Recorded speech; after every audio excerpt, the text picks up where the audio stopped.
One way that the Resident Evil franchise keeps players coming back and motivates them to replay their games over and over again is the inclusion of bonus weapons. Bonus weapons change up how the game is played and in most cases makes it more fun rather than challenging. So it became a running gag to include some completely off the rails weapons for dedicated players that went above and beyond to unlock specific post-game content.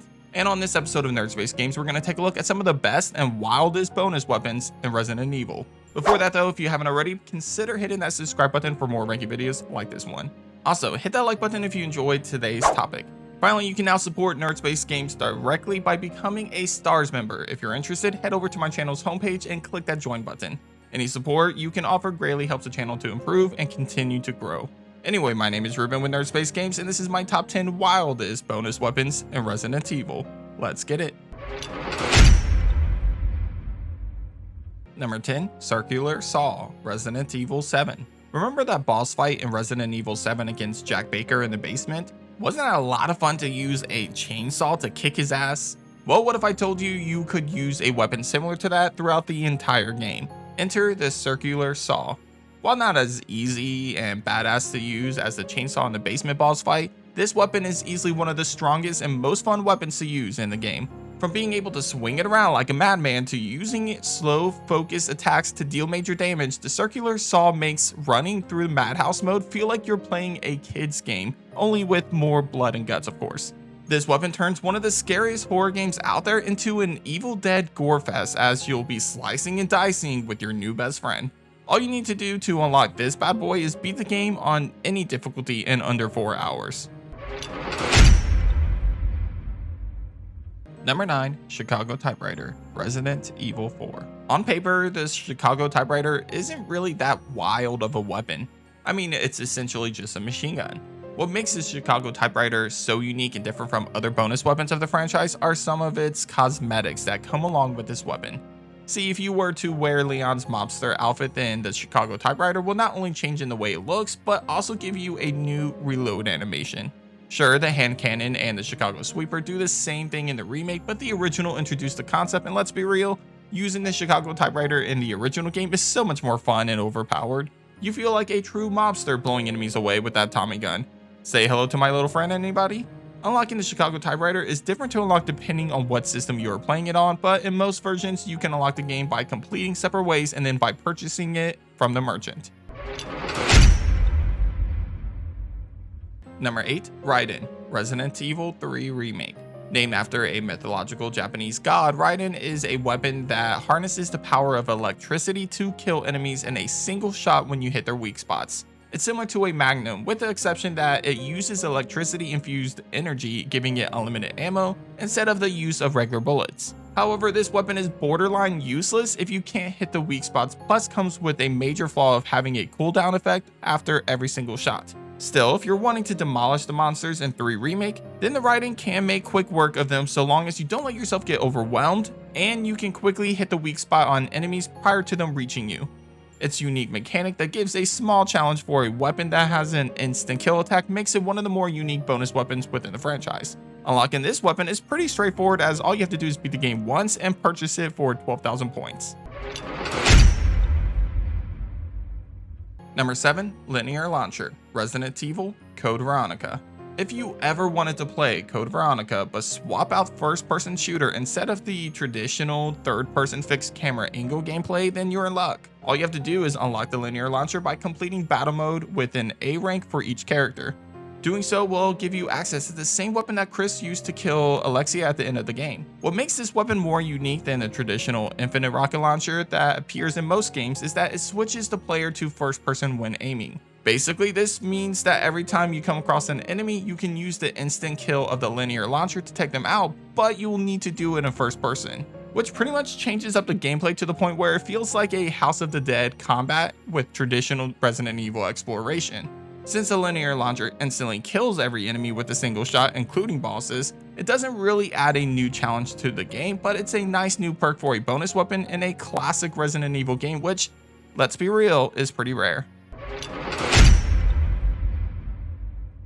Number 6, Rocket Pistol, Resident Evil Village. What if I told you that there was a pistol out there that could shoot rockets?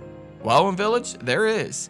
Enter the Rocket Pistol. Exactly as the name implies, the rocket pistol is a small handgun that literally shoots rockets that explode on impact.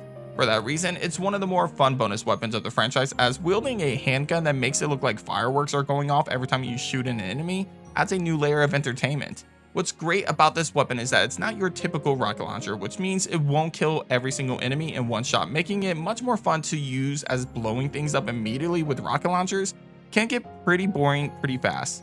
The weapon also provides splash damage when you hit nearby walls and can even destroy breakable walls. The only downside to this weapon is that it requires you to shoot one bullet at a time, which is kind of understandable considering that the damage it deals to anybody that gets in your way is pretty massive. To unlock this weapon though, you have to beat the terrifying Village of Shadows difficulty, which is easier said than done.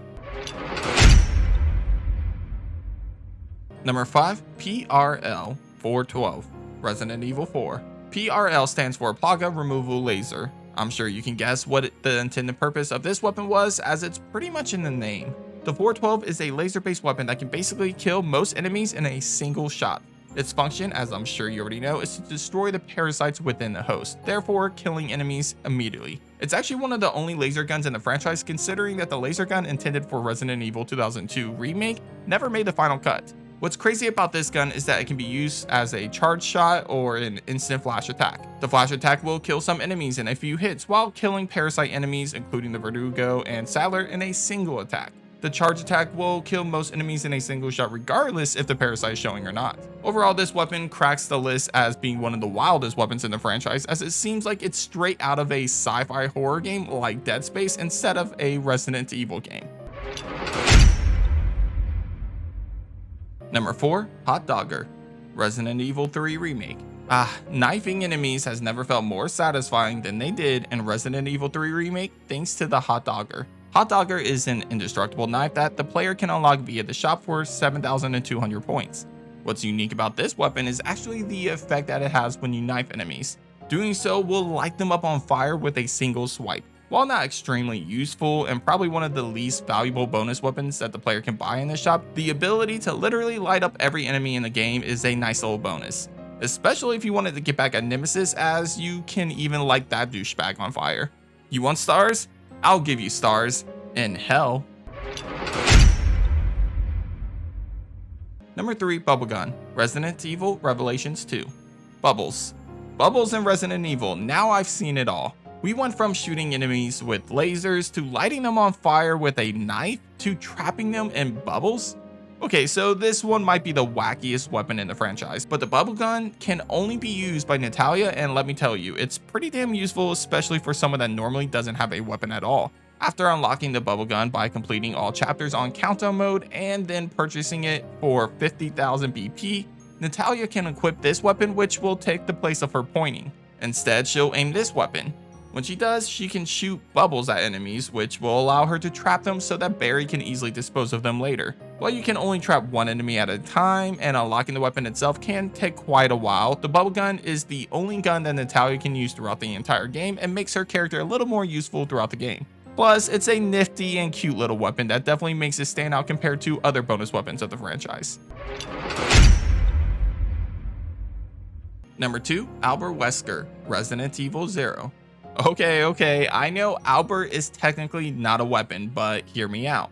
Resident Evil 0 allows you to unlock a new mode called Wesker Mode after beating the game on any difficulty. Doing so will allow you to play the game again on the same difficulty that you beat it on, but instead of controlling Billy, you'll have Wesker in his place. And while the new mode includes Wesker's iconic voice lines and a new costume for Rebecca Chambers, it also features new abilities that only Wesker can do. These abilities are exactly why I'm considering him as a really interesting take on bonus weapons within the franchise. Wesker is given 2 new unique abilities in Wesker Mode for Resident Evil 0.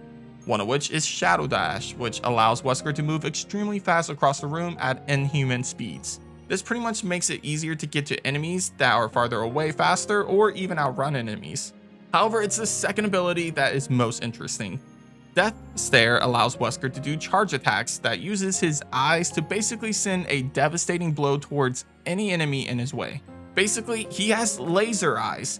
It's iconic and fun as hell to use. Using both of these new abilities makes the game a lot more fun and different compared to other games where they just give you a costume change. Because of the abilities that come along with the mode, I felt like it was fair to include Wesker on this list. I mean, you basically get to kill zombies with Superman-like abilities. Like, how fucking awesome is that? Number 1, LZ Answerer, Resident Evil Village. Playing Resident Evil as an evil Superman sounds pretty cool, but do you know what sounds even more badass? Playing Resident Evil as a freaking Jedi. Now that sounds awesome. In Village, you can unlock a new bonus weapon called the LZ.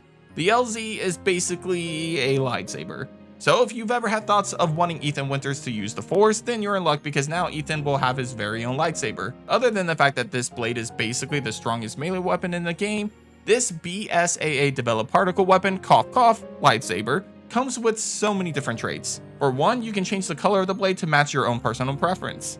Also, you can switch back and forth between single and double blades for those of you feeling a little Darth Maul vibe. Plus, the LZ includes 3 unique abilities attached to different colors associated with it. Red means it is in attack mode, which allows you to deal more damage. Blue means it's in defense mode, which allows you to block more incoming damage and even parry with perfect timing, allowing for different counter animations depending on the enemy you're fighting. Finally, there's green, which puts the blade into healing mode and allows you to heal from every hit you get with the weapon. Overall, it's a weapon that has a lot of different uses, and it's easily my favorite bonus weapon of the franchise. Maybe it's a Star Wars fanboy inside of me, but who knew using a lightsaber in a Resident Evil game could be so much fun. But that does it for this episode of Nerd Space Games. Hit up the comments and let me know what you think about my number 1 pick. Do you agree with the lightsaber? I mean, LZ being the wildest and best weapon of the franchise, or do you think another one deserves that title? Let me know down below. Anyway, if you haven't already, be sure to subscribe for more ranking videos like this one, especially if you love Resident Evil, Silent Hill, and other survival horror content. But thanks for watching, and as always, I'll catch you guys on the next episode of Nerd Space Games. Take care.